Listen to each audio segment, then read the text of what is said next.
"Leave her be, you vultures." Leela's voice cut through the dry air of Redstone Gulch, sharp as a whip crack, though her small frame barely reached the waists of the men dragging Eliza. That silence, the kind that made the horses twitch and the preacher look away, was louder than any protest. She'd been pulled from behind the feed store, where she tried to sleep beneath a torn tarp curled around a sack with a bonnet inside. She was barefoot, thin in the way hunger chisels women into ghost figures, and her dress clung to her in sweat-streaked folds. The men didn't use her name. If she had one, no one remembered it. They called her the Barren Stray, and today they decided the town was done tolerating her kind. The dust rose in tired swirls as her body dragged over the dry main road. Her wrist was knotted with frayed rope, and her scalp bled beneath tangled blonde curls dulled by ash and dirt. The August sun struck high and hot, casting harsh shadows from the saloon porch to the jailhouse railings. She didn't resist, not because she agreed, but because she'd long learned that begging in Redstone Gulch only sweetened the cruelty. From the far end of the street, where heat shimmered off wagon wheels, two small girls stood barefoot in the dust. They weren't identical, not truly, but close enough. One had a gap in her front teeth. The other dragged a doll by its neck, its calico body patched with lavender thread. Their faces were flushed from sun but clear-eyed. They couldn't have been more than 6. Eliza was nearly at the trough outside the general store when the girls stepped into her path. "You're coming with us," one of them said. It wasn't a plea, it was a fact, spoken not like children playing make-believe, but like they'd seen something certain in her she no longer remembered. The men stopped, puzzled. One snorted, "Twins have lost their marbles!" No one laughed. A few folks leaned forward from their porch seats, squinting. The sun had gone Maine, and even the crows on the church steeple had quieted. The twins didn't flinch. Eliza looked up from her knees. Her face was streaked with blood and dust. One eye was swelling shut, but she blinked slow, as if coming out of some long, cold sleep.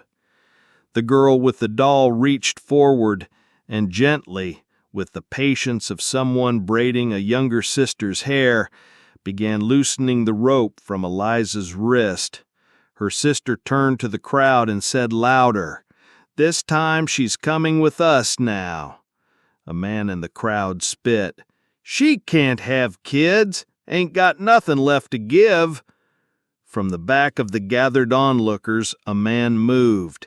He didn't speak, just walked forward, boots silent on the cracked ground. He was tall, not in the proud way, but in the kind that made room for trees to grow around him. Broad-shouldered, his coat sun-faded and patched at the elbows, his hat cast shadow over a strong jaw and weather-worn eyes, the kind of men folks didn't notice until he was already beside them. He stopped behind the girls, looked once at the rope, then at Eliza's eyes. She looked away. One twin turned. "She's tired." The man didn't ask questions, didn't offer help like it was charity. He crouched slowly beside Eliza and reached out not for her hands, but for the rope. She recoiled. He paused. Then he stood and without speaking offered his arm. Not insistently, just held it there. She looked at it like it was a trick, but one of the twins placed her palm on Eliza's shoulder and the other held out the doll, and something, tired and old and nearly dead, shifted behind Eliza's cracked ribs. Not hope, just a flicker. a shadow of the thing she used to call self-worth. She placed one trembling hand on the man's arm. Her grip was barely a touch, but he steadied it. Then, wordless still, he lifted her. Her feet didn't quite leave the dirt, but her weight leaned into him like water into a waiting cup. The crowd didn't move. No one tried to stop them, but judgment clung like humidity, thick and unseen. The man, Eliza, and the two girls turned toward the outskirts of town. The twins walked ahead side by side, as if they'd been expecting this all along. As they passed the preacher, he muttered something about decency and consequence. The man didn't look back. She didn't cry. But the wind picked up as they walked, soft and sudden, and in its hush no one dared to speak. By the time they reached the edge of town, the girls had begun to hum, a tune without words, something old, lullaby, sweet and broken. Eliza's legs buckled once. The man paused, adjusted her weight, then carried her the rest of the way. It was nearly evening by the time they reached the cabin. It sat alone on the rise of a hill, with nothing but wind, wild grass, and the bones of a broken fence for neighbors. The porch sagged, the chimney leaned like it was tired, but it stood, weathered and real. He laid her on a small cot near the hearth. The girls lit a lamp. One fetched a basin, the other poured from a kettle already simmering on the stove. The man pulled up a chair, sat down, and waited. No one asked her name. That night the girls made a bed on the floor with their quilt. They each held a corner of it and looked to her like she was meant to join. She didn't.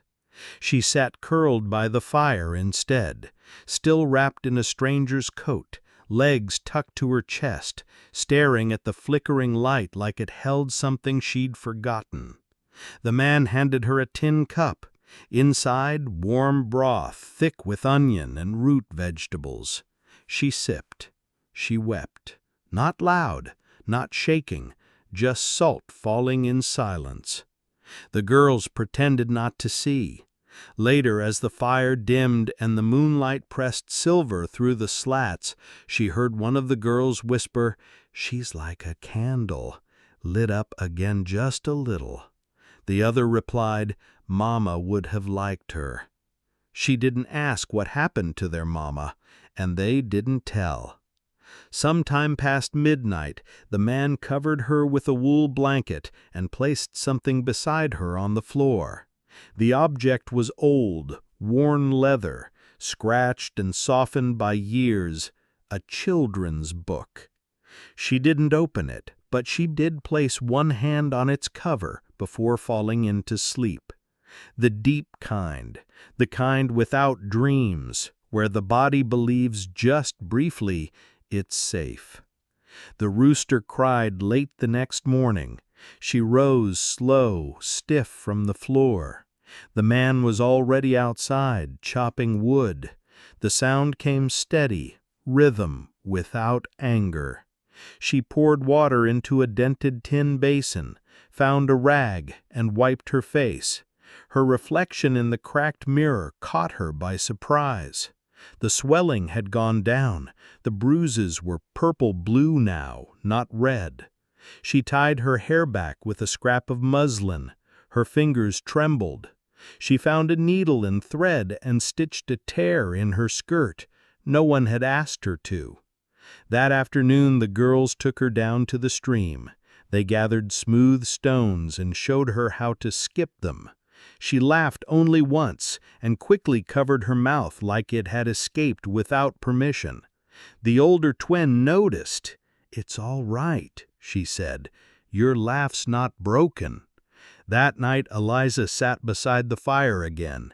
The man placed cornbread on her plate. She nodded once, a silent thank you. He nodded back. She kept the book, placed it under her pillow, but she hadn't opened it. The third night, after the girls were asleep and the man had gone out to check the livestock, she stepped outside. The stars were sharp and bright, windless. The prairie was quiet as a church after funerals. She sat on the porch steps and let the night wash over her. When the man returned, he didn't speak. He simply sat beside her. Minutes passed, like hours, or maybe seconds. Time had stopped needing to mean anything. Then she whispered, "They'll ask why you keep someone like me here." His voice, when it came, was low and worn. "They don't get to answer that." She stared out at the field. The wind moved through the tall grass like a tide. She asked, "The girls?" They already chose. She pressed her hands into her lap. "I can't give them what they need. They need a lap to sit in, a hand to hold." "And you?" He didn't answer, but he leaned forward, elbows on his knees, and said like a prayer, "You're not a stray." That night she did not sleep by the fire. She lay beside the girls, holding one hand in each of hers, the way a child might hold a wish. She hadn't dreamed in years, but that night she did. Of sunflowers growing in dust, of a baby bonnet folded into soft hands, and of someone saying, not loud but sure, "You still get to belong." The cabin didn't speak, but it remembered. Every corner had a softness worn into it, not by comfort, but by years of quiet survival. Scrubbed floors, patched curtains, a table with mismatched chairs that didn't mind each other's differences. Even the cracks in the wood whispered stories, though none of them out loud. Eliza stood at the threshold for a long time before stepping into the cabin outside Redstone Gulch. Leela and her sister Clara had run ahead, muddy feet leaving ghost prints on the floorboards. Leela climbed onto a stool and reached for tin cups while Clara stirred something thick in a kettle. The man, Caleb, still silent, held the door open behind her, but didn't guide her in. He was not a herder, just a presence, wide, worn, and calm. Eliza stepped inside barefoot, flinching at the sudden warmth. The smell of rosemary and wood smoke clung to the air like a hymn. She rubbed her arms as if her body didn't quite believe it was allowed here. Caleb closed the door. It didn't slam, clicked soft. Sure. The kettle rattled gently. "I stirred it twice," Clara said proudly. "She means burned it twice," Leela replied with a grin. Caleb took a cup from the shelf, ladled stew into it, and handed it to Eliza. She didn't take it, not at first. Her hands hovered mid-air, fingers twitching like they remembered hunger, but didn't trust kindness. Then, slowly, she took the cup, wrapped both hands around it, and sank into the nearest chair. It groaned under her weight, not from heaviness, but from unfamiliarity, like the chair had never held someone who needed to be held gently. The stew tasted of salt and root. She swallowed without chewing. No one asked questions, not why she was there, not what had happened, not if she planned to stay. She didn't realize how strange that silence was until her spoon scraped the bottom of the cup. Leela and Clara shared the other chair, legs swinging. Clara pulled a battered tin horse from her pocket and began brushing its mane with her sleeve. "She doesn't talk much," Leela whispered, clutching her doll. "Neither do you," Clara whispered back. Their eyes flicked to Eliza. "Do you?" She didn't answer.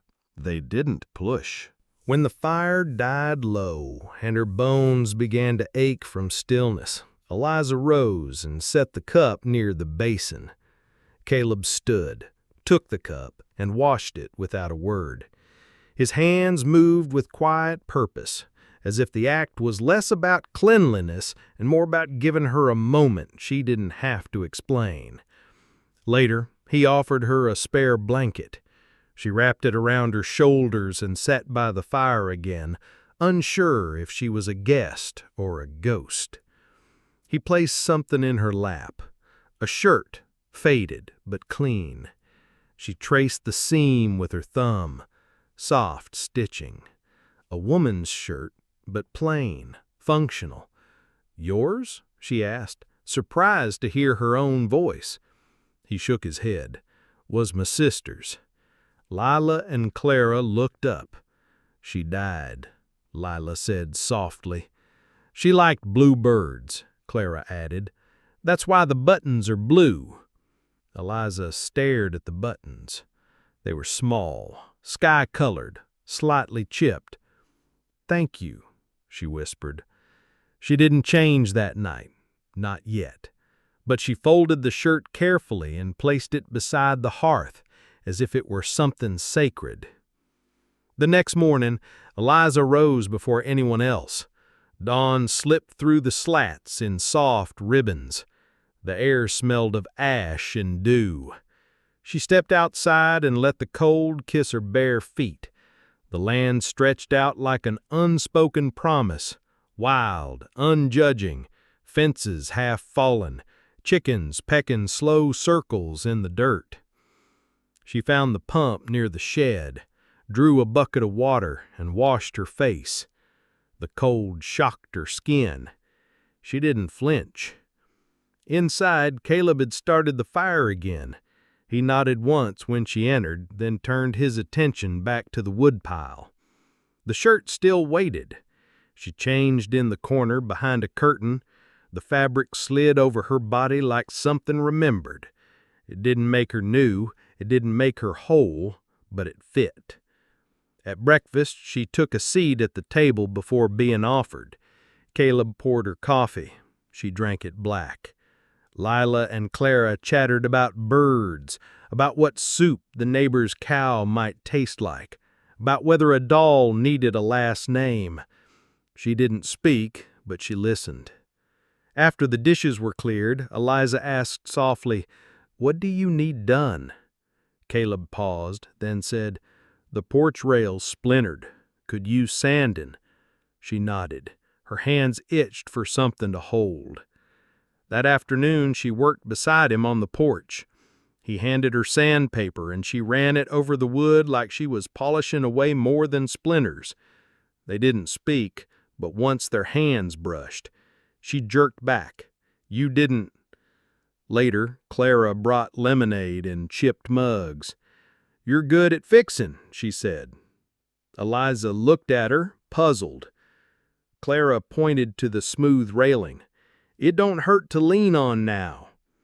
That night, Eliza sat with the book again. It hadn't moved from under her pillow. She opened it. Inside were sketches, not printed illustrations, but hand-drawn pictures in pencil and ink, a child's drawings, some signed M. One page showed a woman holding a baby, another a wagon under a storm, another a girl with a bonnet made of stars. She ran her finger over the lines, then flipped to the blank pages at the back. She didn't cry, but her chest ached with something old and wide and alive. Lila and Clara fell asleep against her legs. She let 'em. She stayed like that for hours, watching the fire, her palm flat on the cover of the book. The next day, she stitched torn seams on the twins' dresses. She asked where the bread tin was. She boiled potatoes. By the third day, the cabin no longer looked surprised to see her. The porch railing gleamed like it had always been smooth. One afternoon, a knock came. A neighbor woman, Martha, stood there, older, sharp-eyed, carrying a basket of apples. She looked Eliza up and down like measuring a fence post. "You stayin'?" Eliza hesitated. Caleb behind her answered, "She's here." Martha didn't smile, but she handed over the basket and said, "Tell her to slice 'em thin. Crust's in the mood for pie." Then she walked away. Eliza stared after her. She turned to Caleb. "You didn't say anything when I first came," she murmured. "You just let me be here." He shrugged. "Didn't see a reason not to." She blinked. "That's it?" He nodded once. She whispered more to herself. "Most folks look at me like I'm already broken." He met her eyes. "You're not glass." That night, Eliza left the door open while the fire burned low. She sat beside it, feet tucked under her, watching the wind move through the grass. Lila and Clara had made her a ribbon, tied it from strands of hay and blue thread they'd found. They'd left it on her pillow. She wore it in her hair. Caleb saw, but said nothing. She liked that. She liked the quiet knowing of him. The next morning, a small commotion stirred near the road. Eliza stepped outside to find Lila and Clara crouched near a box. Inside it, kittens. 2 of them, mewing, eyes half open. "They just left here," Lila said, furious. Eliza stared at the box. "They can't stay outside," she murmured. Caleb emerged from the barn. "Wasn't you?" she asked. He shook his head, but something in his face said he knew more than he said. She knelt beside the girls, picked up the smaller kitten. It trembled in her hand. She tucked it against her chest. The other climbed into her lap. Lila and Clara beamed. Caleb watched from the fence, silent again. She looked up at him, said simply, "They belong here." He didn't answer. He didn't need to. That evening, as the sun dipped low and the sky turned gold around the edges, Eliza sat at the table folding linen napkins into little birds. Lila and Clara watched, entranced. She told them stories, not big ones, just flickers of her childhood. A lemon tree she'd climbed, a blanket she'd lost. Caleb sat nearby repairing a boot. He didn't interrupt. When Clara asked, "Did you ever have a baby?" the air shifted. Eliza paused, then nodded once, almost, and nothing more. Clara didn't ask again, but she leaned over and took Eliza's hand. "I'm glad you're here now." Eliza kissed her forehead. Caleb set the boot aside. Later, after the girls were asleep, Eliza sat on the porch steps. The kittens curled on her lap, the wind soft through her hair. Caleb joined her. Neither spoke for a long time. Then she said, "I feel like if I breathe too loud, it'll all vanish." He said, "It won't."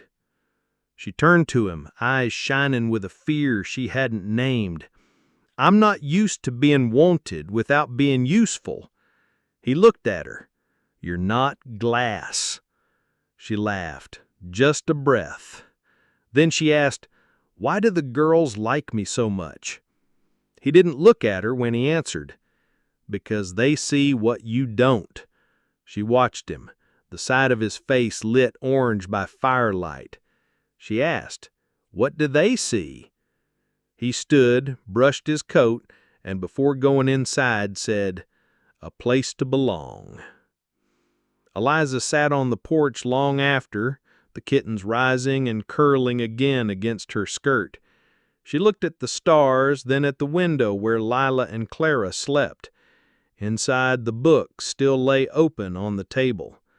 But now, on one of the blank pages, a drawing had been added, a rough sketch. A woman sitting between 2 girls, a kitten in her lap, and a ribbon in her hair. She hadn't drawn it, but someone had, and whoever had seen her. The first time Eliza stepped back into Redstone Gulch, she did it with Lila and Clara on either side, her shoulders squared and her hands empty. She wore the bluebird button shirt and a faded skirt she'd mended herself. Her hair was pinned back with a girl's makeshift ribbon, and the kitten had curled itself into the crook of her shawl, peeking out like it had always belonged there. Before we dive further into the story, if you're enjoying this, make sure to like and subscribe and comment where in the world you're watching from.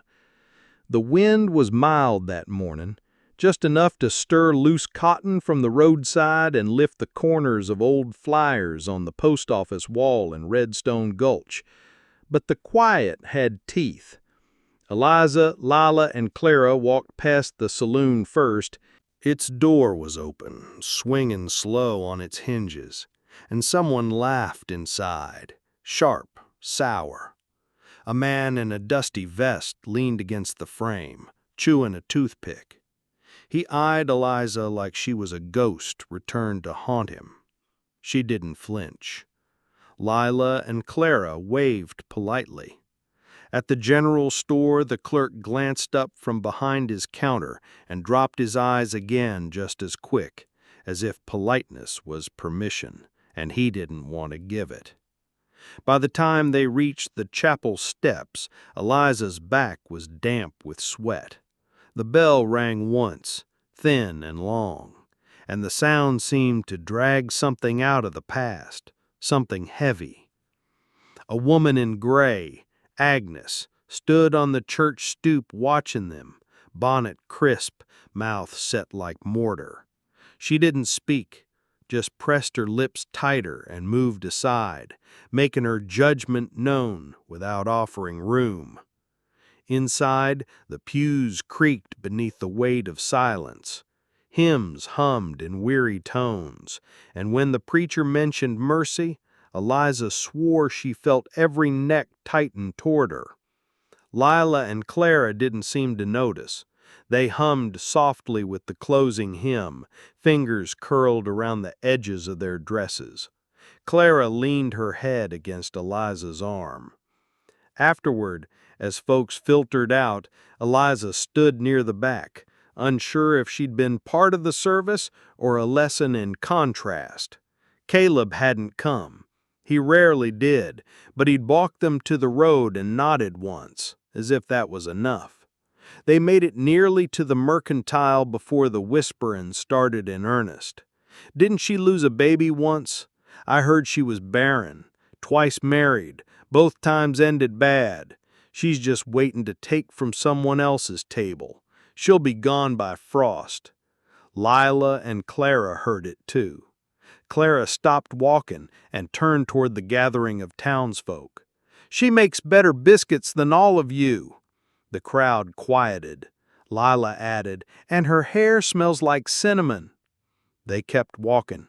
Eliza's breath shook once, just once. She'd thought she'd gotten used to being looked through or looked down on.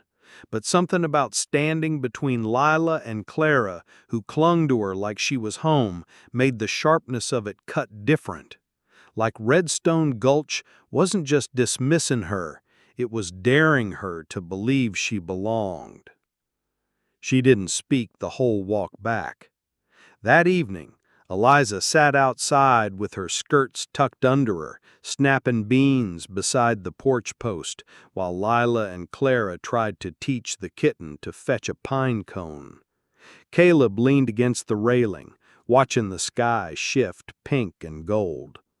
She broke the silence first. "They remembered me."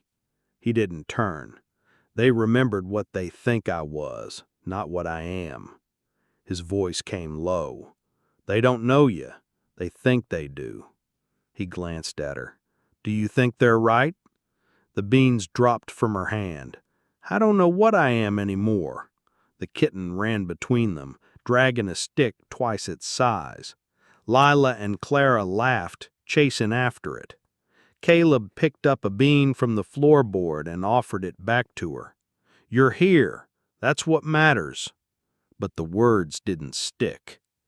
That night, Eliza lay awake long after Lila and Clara had drifted off, their hands curled beneath their cheeks like petals. She stared at the ceiling. The old rot in her bones, guilt, fear, shame, had gone quiet for a few days, lulled by bread-making and chores and the steadiness of Caleb's silence. But now the voices returned.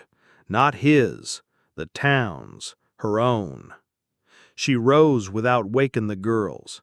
The moon was bright enough to cast shadows on the porch. She sat on the step, pulled the ribbon from her hair, and let it fall into her lap. The wind picked it up gently, then let it settle again. Caleb came out a few minutes later, shirt tugged on loose, face unreadable. "You all right?" She didn't answer. He didn't ask again. After a while, she said, "They remembered I'd poisoned the girls." He looked toward the barn, toward the place where their laughter had lingered earlier like lantern light. "They're wrong. They think I'm using you. I know better. They think you could have done better." He didn't look at her when he said, "I wasn't trying to do better. I was trying to build something honest." Her throat closed. She whispered, "I still have the bonnet." He turned then. "I couldn't let it go. Even after everything, I still kept it in my satchel. You don't need it to prove anything." She held her breath. "I think I kept it because it was the last thing that said I was worth loving." The night air was cold. Caleb stepped down beside her, sitting without ceremony, his boots scuffing the dirt. "I see the way they look at the girls when they cling to me, like I've stolen them, like love needs proof." "They're wrong," he repeated. She turned to him. "But what if they're not?" He reached for her hand. Not sudden, not soft, just steady. "If you leave because of what they say, you give them the ending they want." Her voice cracked. "And if I stay?" "You give yourself one." That night, Eliza tucked the bonnet into the drawer beside the hearth and did not touch it again. But she didn't sleep. At dawn, Lila and Clara found Eliza already dressed, hair braided back, eyes rimmed red but dry. "We're going to Redstone Gulch today?" Lila asked. Clara added, "We got eggs to trade." Eliza looked out the window. "I'll walk you halfway." The girls didn't ask why. They walked down the dirt road together, skirts swishing, kitten darting between their feet. When they reached the old fence post that marked the halfway turn, Eliza knelt. "You remember the way?" The twins nodded. She pressed a kiss to each of their foreheads. "If anyone says anything unkind, you look at them like the way you look at the stars." They frowned. She smiled faintly. "Like they're far away and not meant to be touched." The Lila and Clara giggled, then ran ahead, waving their arms like birds. Eliza watched until the trees swallowed them. She didn't turn back toward the cabin. She walked toward the meadow instead. There, beneath the cypress tree, was the satchel she'd buried a month ago. Still there, damp but intact. She dug it out. The bonnet was inside, so was the paper. The letter she'd never sent.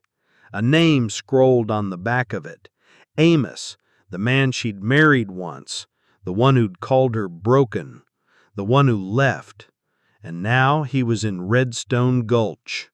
She'd seen him briefly near the blacksmith, laughing with someone. He hadn't recognized her, but she'd recognized the cut of his voice like an old scar. She sat on the edge of the meadow, fingers tightening around the paper. A crow called once overhead.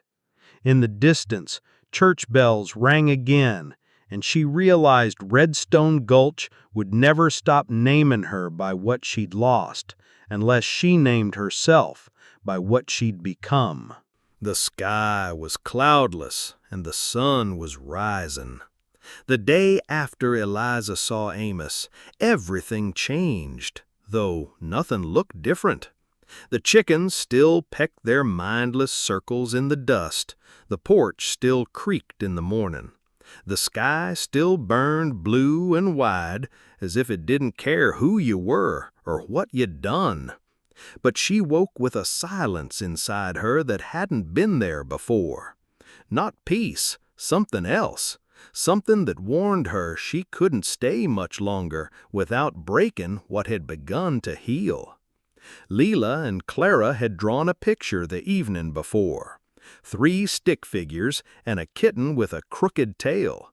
Clara had labeled it in careful block letters, "Our New Nest."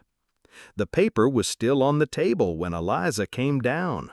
She stared at it, fingers pressed flat across the corner, as if keeping it from floating away. "You all right?" Caleb asked from behind her. His voice never rushed, came like rivers, slow and certain. She nodded once, then looked at him, really looked. He stood in the morning light, sleeves rolled, hands smelling faintly of cedar and soap. His face was unreadable as always, but his eyes watched her like she was something worth tending, not taming. "I saw him," she said. "He didn't ask who. He was laughing with the blacksmith. Didn't recognize me. Still, he said nothing, just waited." "He used to call me empty," she said softly, voice thin as smoke. "Said I was a broken shell of a woman. Said no man would keep something that couldn't carry life." The wind stirred through the open door and lifted the corner of the drawing. Caleb stepped forward and gently flattened it again. "You didn't run," he said. "I wanted to, but you didn't." She didn't know if that counted as courage. It hadn't felt like it. Later that day, while Leela and Clara played with a tin pail near the stream, Eliza went into the barn. The bonnet was still in her apron pocket. She found a nail and hung it on the wall beam above the feed sacks. Not buried, not hidden, just placed. When she turned, Caleb was at the doorway. He nodded at the bonnet. "Looks good there." "It's not for mourning anymore," she said. "It's for remembering." He didn't speak, but he smiled. The kind that didn't touch lips, just softened the eyes. That night, Eliza sat on the porch, while Caleb carved something with a penknife. Leela and Clara were already asleep, their laughter folded into dreams. "Do you miss her?" she asked. He didn't look up. "Every day." What was her name? Marjorie. Silence stretched between them. "She would 'a' liked you," he added.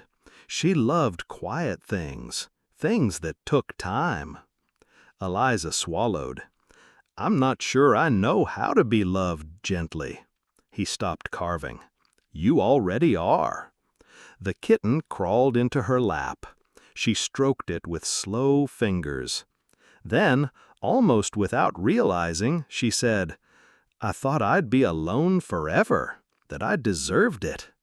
He looked at her then, long enough for her to feel it deep in her ribs.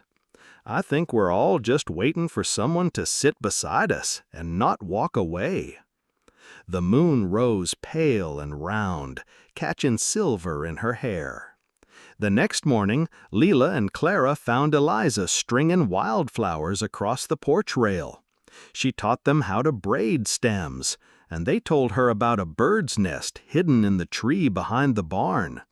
"They chirped so loud," Leela said, "you'd think they were shouting poems."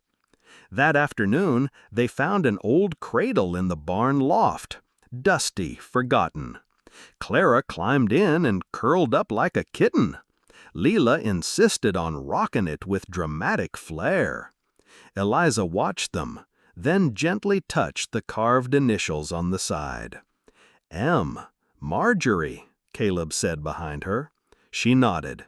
"We don't have to keep it," he offered. She shook her head. "I want to." That night, the cradle sat by the hearth, cleaned and mended. The kitten claimed it first. Eliza tucked Leila and Clara in, kissed their brows, and walked outside to sit on the porch alone. But she wasn't alone long. Caleb joined her, carrying something wrapped in cloth. "What's that?" she asked. He unfolded it slowly. A wooden sign. Carved into it were 3 birds, a ribbon, and the words, "New Nest." She stared at it, eyes burning. "I was going to ask before I hung it," he said, voice quieter now. "Didn't want to assume." She looked at him, then nodded. He rose and nailed it gently above the door. They stood there together, watching it sway slightly in the wind. Neither said anything more, but her hand brushed his before they went back inside. And this time she didn't pull away. The storm came without warning, sweeping down from the northern ridge with a sky the color of slate and a wind that peeled shingles like old scabs from the roof. Rain slammed the windows as if trying to get in, and Leila and Clara huddled beneath the quilt like fox pups, wide-eyed but still trusting. Eliza moved quickly, steady, tucking blankets around them, checking the latch on the door. Caleb was still outside, somewhere between the barn and the fence line, pulling the mule under shelter, she guessed. The lightning lit the yard like a camera flash, too fast to feel real. Then the door flew open. Caleb stood there soaked to the bone, hair plastered to his forehead, a rope slung over one shoulder. His eyes scanned the room, found Eliza, then Leila and Clara, and his shoulders dropped a fraction. "You all right?" he asked. She nodded. "You?" He stepped inside, kicked the door shut behind him, and dripped onto the floorboards. "Lost the tarp. Chickens'll be furious come morning." He was trying to make her smile. She did, barely, then crossed to him and took his coat, hung it near the fire without thinking. His shirt clung to him, soaked clean through. "You're freezing," she said. "I've been colder. I haven't." He looked at her, not through her, not past her, at her, like she was the one thing in the room worth standing for. "You should rest," he murmured. But she didn't move. Not yet. Lightning cracked again. Leila and Clara gasped from the loft. Eliza stepped closer. "They're scared." He nodded. She whispered, "So am I." He didn't ask why. Didn't have to. Her hands were shaken, not from the storm, from the knowing, deep and sudden, that this was the moment she would either claim the life she'd been given or walk away from it again. She touched his arm. He stood very still. "You said once that, if I leave, I give them the ending they want," she said. He didn't answer, but she felt his breath catch. "I kept waiting for the moment when it would feel safe," she whispered. "But I think maybe safety is not something that waits for you. Maybe it's something you build, one small thing at a time." His voice was hoarse. "It's already here." She closed the distance between them and leaned her forehead to his chest. The thunder growled behind them. The fire hissed. The wind scratched like claws across the shutters, but they stood still in it all, unmoving, unbroken. When Eliza pulled back, her hand stayed at his chest. "I'm not running again," she said. He exhaled slowly, then covered her hand with his own. "You don't have to say it," he said. "I want to." Lila and Clara giggled from above. The kitten yowled and leapt onto the hearth like it belonged in the center of it all. That night, they shared nothing more than closeness. No declarations, no promises, just warmth, quiet breathing, a door no longer shut. In the morning, the world was washed clean. Puddles shimmered on the road outside the cabin near Redstone Gulch. The air smelled like pine and forgiveness. Eliza baked bread before the sun finished rising. Lila and Clara helped, flour on their cheeks and hair a mess. Caleb came in from feeding the animals and paused in the doorway, just watching them. She caught his eye, smiled, and for the first time, it didn't feel borrowed. Later, a neighbor knocked. Martha, with hands like stone and eyes like fences. "I heard you made stew last week," she said. Eliza nodded. "I did." Martha offered a jar of apple preserves. They traded without further words. When Eliza closed the door, she pressed her back to it and whispered, "They're watching." "They'll keep watching," Caleb said. "Good," she replied. "Let them learn what healing looks like." The wind chime over the door, made of cutlery and bone buttons, sang softly. At midday, Lila and Clara ran outside, dresses flying, laughter tangled in their wake. Eliza followed, wiping her hands on her apron, and called after them to mind the mud. Caleb stepped beside her. His shoulder brushed hers. She turned to him. "There's something I want to ask." His brow lifted slightly. She reached into her apron and pulled out the bonnet. He stilled. "I don't need this anymore," she said, "but I'd like to keep it. Not for mourning, not for memory, but for the girls." He nodded. "Maybe someday they'll have daughters," she said, "and maybe they'll pass it down. Not as a symbol of what we lost, but what we claimed." He looked at her for a long time, then said, "What do you want to be called?" She hesitated, then turned to where Lila and Clara were spinning in circles beneath the sun. "Whatever they call me next." That night, they sat around the table, 4 chairs now. The cradle still by the hearth, the kitten asleep inside it like a blessing no one asked for. Caleb reached across the table, took Eliza's hand, and Clara said, mouth full of cornbread, "Can we call her Mama now?" Everything went still. Eliza's throat closed. She looked at Clara, then at Caleb, then at the table, the fire, the wind chime's slow hum. She nodded once, and Clara said, "Good." Lila added, "Because she's already mine." In the silence that followed, a single tear slipped down Eliza's cheek. She didn't brush it away.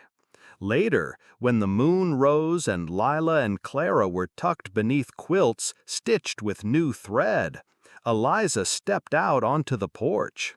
Caleb followed.